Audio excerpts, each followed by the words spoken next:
बोलो जयकारा, बोल मेरे श्री गुरु महाराज जी की जय। गुरुमुखो, संत महापुरुष को हम गुरुमुखों की कितनी चिंता रहती है। एक बार हम श्री आनंदपुर गए हुए थे, तो उस समय छोटा लंगरहार बना हुआ था और संगत जो थी वो दिन ब दिन बढ़ रही थी।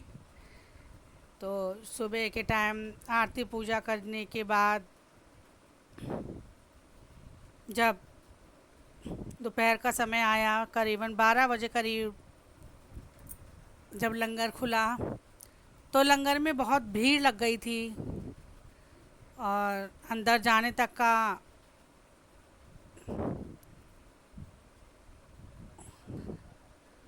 गेट जो था वो पूरा भरा हुआ था। तो गुरुमुख लोगों ने क्या करा कि पेड़ों के नीचे बैठ गए थे भोजन लंगर करने के लिए।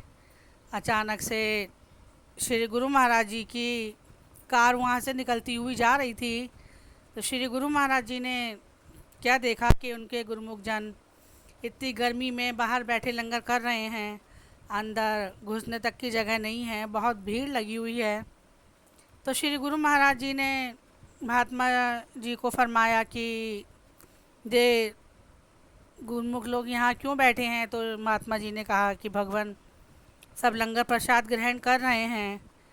तो श्री गुरु महाराज जी ने कहा इतनी गर्मी में गुरुमुख लोग बाहर बैठे लंगर कर रहे हैं। तो श्री गुरु महाराज जी को अच्छा नहीं लगा। तो श्री गुरु महाराज जी ने आदेश दिया कि ऐसा है, बड़ा लंगर हॉल बनाया जाए। तो हमारे पंचम पातशाही जी महाराज जी ने बड़ी कृपा हुई, जो दूसरा बड़ा लंगर हॉल का उद्घाटन हुआ। अब चाहे जितनी भी संगत आए, कोई दिक्कत कोई परेशानी नहीं होती है।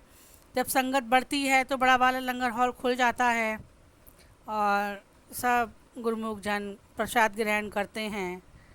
बोलो जयकारा, बोल मेरे श्री गुरु महाराज जी की जय। थोड़ा सा सत्संग सेवन कर लेते हैं।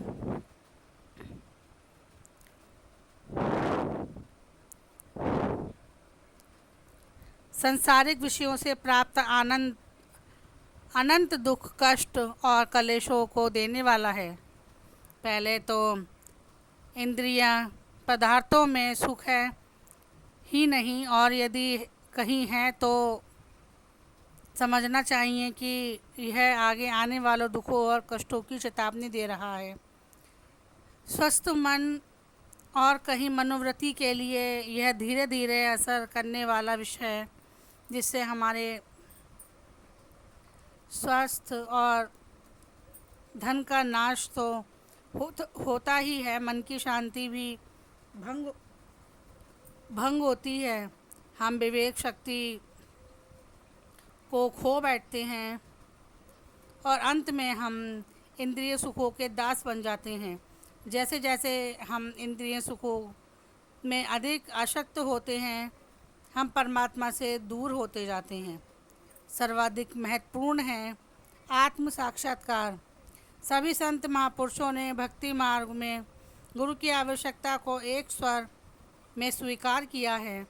गुरु से दीक्षा लेने के बाद साधक चाहे किसी भी जाति, पाति, नागरिकता या वर्ण का हो, वह आत्मा की आंतरिक यात्रा में सुख और आनंद समान रूप से अनुभव करेगा। यह आंतरिक सुख और आनंद इस पर निर्भर करता है कि वह कितना समय और इसके लिए कितना प्रयास करता है। भक्ति मार्ग पर चलने वाले सभी जिज्ञासुओं पर यही नियम और यही प्रक्रिया बिना किसी भेदभाव के समान रूप से लागू है। यदि भूखे के लिए भोजन और प्यासे के लिए पानी पूर्ण हो, या पश्चिम सबके लिए सामान्य है, तो मानसिक शांति और आधारभूत सिद्धांत भी इसके लिए सामान्य है। अपने उद्देश्य की पूर्ति में जितनी श्रद्धा भक्ति होगी,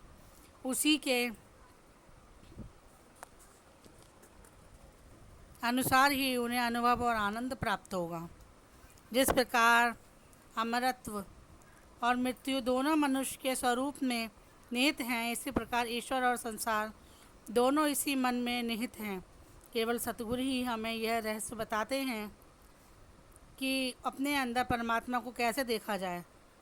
हमें सतगुरु इसकी युक्ति बताते हैं और इसके अनुसार ही निरंतर लगन से अभ्यास करने और सही अनुकरण करने में हम असंभव को संभव और अदृश्य को दृश्य बना सकते हैं, अर्थात हम परमपिता परमात्मा के दर्शन कर सकते हैं।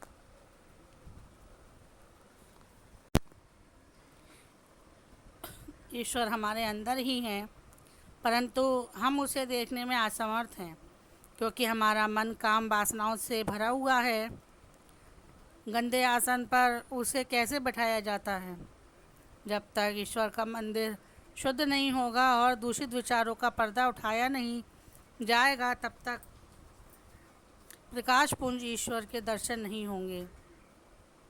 एक उर्दू कवि का कथन है, एक दिल लाखों तमन्ना, उस पे और ज़्यादा हवस, फिर ठिकाना है कहाँ उसके ठिकाने के लिए। अर्थात जब एक मन में अनेकों कामनाएं निरंतर भरी रहती हैं, तो वह सर्वशक्तिमान ईश्वर कहाँ रहेगा?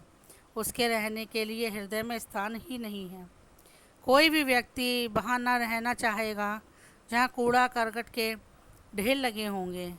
तब हम ईश्वर को कैसे आशा रख सकते हैं कि वह हमारी बुराइयों और काम वासनाओं से भरे मन को आकर रहें। मनुष्य आमतौर पर मानसिक शांति प्राप्त न होने पर भक्ति को दोष देते हैं, परंतु अपनी कमजोरियों की ओर कभी ध्यान नहीं देते।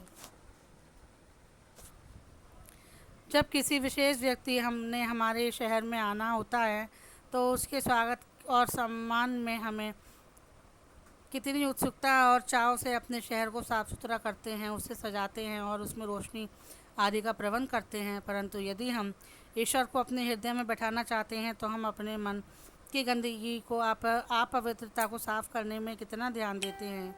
हम अपने मन को ईश्वरीय प्रेम से सजाने की कोई परवाह नहीं करते और ना ही उसकी ज्ञान आज्ञा का पालन करते हैं। फिर भी हम उससे आशा रखते हैं कि वह हमारी मांगों की लंबी सूची को पूरा करे।